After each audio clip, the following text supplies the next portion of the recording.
Langsung aja kita sambut Ageng Kiwi.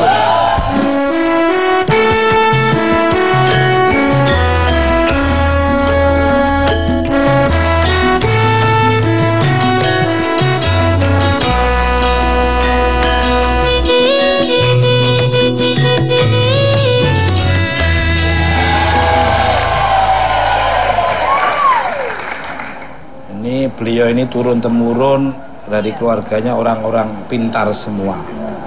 Perusak durunge Winarsih. Tahu sebelum kejadian. Ya, Winarsih adanya Winara. Itu kakak beradik Winarsih, Winara, Winarno itu 3 saudara. Nah, ini beliaunya keluarganya bisa tahu sebelum kejadian. Jadi apa yang ada dalam dompetmu bisa dilihat sama. Paling banter kamu uangnya hanya 150.000. Hah? Ya kan? Kok tahu, Mas? Emang digaji segitu sama dia per hari. Saya juga punya kaca benggala. Wow. Jadi punyaannya Pak Bu Kresno itu kemarin dititipkan ke saya. Pinjam sebentar, terus akhirnya nanti sewaktu-waktu akan saya kembalikan lagi. Itu bukan kaca benggala, kaca spion. Kembali ke selamat malam untuk Mas Ageng Kiwi. Selamat datang kembali di Bukan Empat Mata. Apa kabarnya? Alhamdulillah sehat Mas Tukul. Alhamdulillah. Ini saya pernah sowan ke rumahnya beliau. Di situ ada pusaka, ada kleting kuning, kleting merah dan kleting hijau. Ya, aku juga pernah di rumahmu banyak bon-bon itu warung itu. Bedanya di situ. Untuk Mas Ageng Kiwi, bagaimana tanggapannya tentang penyambutan malam satu suro dan apakah ritual malam satu suro hanya berlaku bagi masyarakat Jawa saja? Monggo. Sebetulnya kalau menurut saya malam satu suro itu adalah malam hijriah. Jadi itu malamnya orang Islam justru yang harus dirayakan oleh orang Islam seluruh dunia bahkan gitu. Jadi bukan malamnya orang Jawa aja gitu kan. Perlu diluruskan, kadang-kadang kan malam satu suro itu orang udah bikin merinding gitu kan. Karena takut, karena mereka sebetulnya yang dia imajinasikan itu adalah pemandian-pemandian pusaka, terus malam-malam wingit, malam-malam yang orang tuh kayaknya mau melakukan sesuatu tuh ketakutan karena dengan adanya malam satu suro mereka diyakinin akan adanya munculnya mungkin ada kuntilanak lah, ada jin lah, ada gandarwo lah, ada apalah kayak gitu ya. Sebetulnya orang sehingga ada rasa ketakutan gitu. Sebetulnya tidak. Malam satu suro itu adalah malam satu hijriyah, di mana itu adalah kalender Islam. Justru malam untuk apa ya? Untuk kita untuk lebih introspeksi diri, Mas. Kalau saya sih biasanya di malam satu suro itu menjelang malam satu suro, saya puasa justru 3 hari puasa menjelang satu suro. Pas malam satu suronya kita buka, ada juga yang ngebleng, ada puasa mutih. Itu tidak ada ritual-ritual Jawa dan tidak ada apa-apa. Itu semata karena merelaksasi tubuh kita, dibersihkan dari noda kita, dari dosa-dosa kita, mengingat kesalahan-kesalahan tahun lalu yang pernah kita perbuat gitu kan.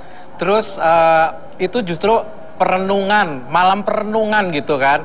Kenapa mungkin di tempatnya Gusti Ayu itu ada keliling bisu itu kan? Itu karena malam perenungan. Tapi ingat, malam perenungan itu digunakan untuk benar-benar mengingat kepada Allah, berzikir kepada Allah dengan apa yang pernah kita lakukan, bukan kita main gaplek gitu kan. Kebanyakan itu sekarang ada lek-lekan bahasa Jawanya, ada yang malah dikonotasikan lain. Aku melek-lekan. Mereka malah cenderung ada yang main gitar, main gaplek, mungkin begadang, mungkin pacaran dan lain-lain gitu. Maknanya nggak seperti itu. Lek-lekan itu adalah untuk merelaksasi tubuh kita agar kita terhindar dari malapetaka ke depannya kan. Mau pergantian tahun. Jadi itu pergantian tahunnya dari mulai menjelang maghrib itu sampai ke 12 malam itu ke sana. Jadi introspeksi diri kesimpulannya, mudah-mudahan di malam tahun baru Islam atau satu suro itu tadi, supaya tahun yang kemarin itu bisa introspeksi di tahun ke depan itu lebih bagus daripada tahun. Jangan diartikan malam-malam yang horor, malah penuh misteri, malah mitos-mitosnya, konon ceritanya ada sosok-sosok. Nggak usah malam satu suro, ini kan banyak. Bukan orang, Mas. kelihatannya tapi perilakunya. Memang bungkusannya si orang, tapi perilakunya dalamnya itu kan, di dalam kita tuh kan ada setan, jin, iblis dan malaikat. Kalau kamu menolong berarti kamu keluarkan sifat malaikat. Kalau kamu jahat, kamu berantem, ya kamu keluarkan sifat setan dan sifat iblis. Tapi kalau kamu suka memberi iming, janji-janji yang menggiurkan tapi akhirnya kamu mengecewakan, berarti sifat-sifat jin ada.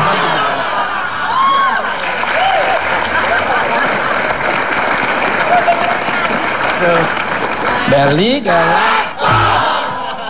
masih untuk Mas Ageng Kiwi nih, Yun Sewu. Katanya Mas Ageng juga selalu melakukan ritual mandiin pusaka pada malam 1 Suro. Apakah benar ya Mas?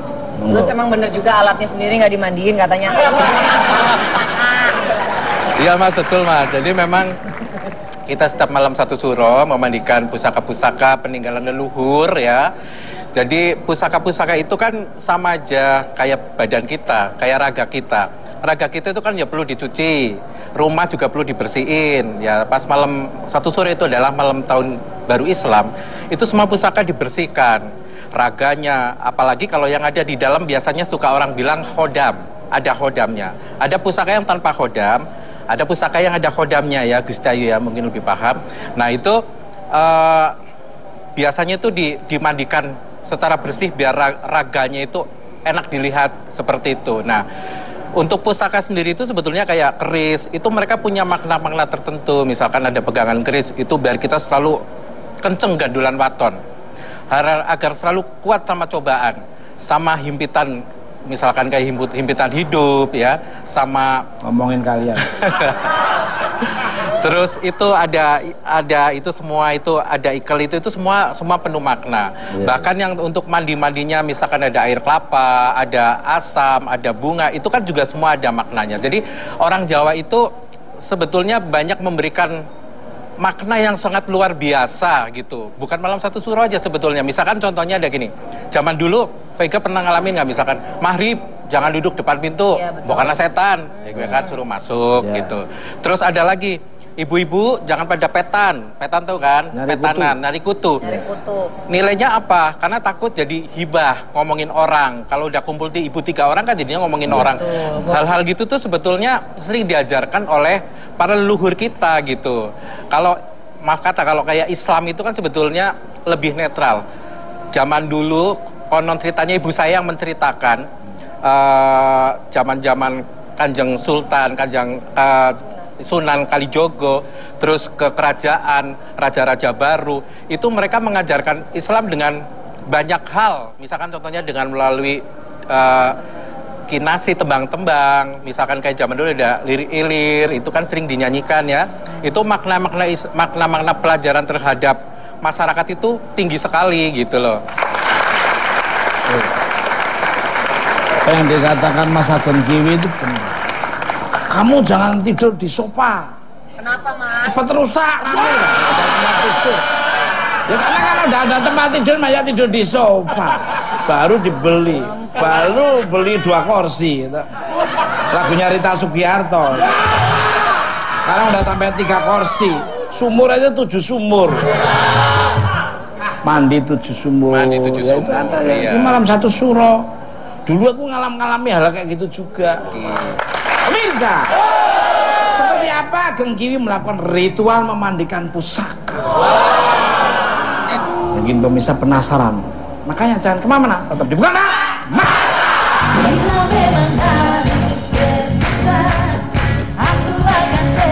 Ini pusaka, salah satu pusaka ya. Ada namanya nggak Mas itu? Ini Kiai Korowelang. Kiai Korowelang. Iya. Itu namanya apa Mas? Tombak cucuan. Iya betul.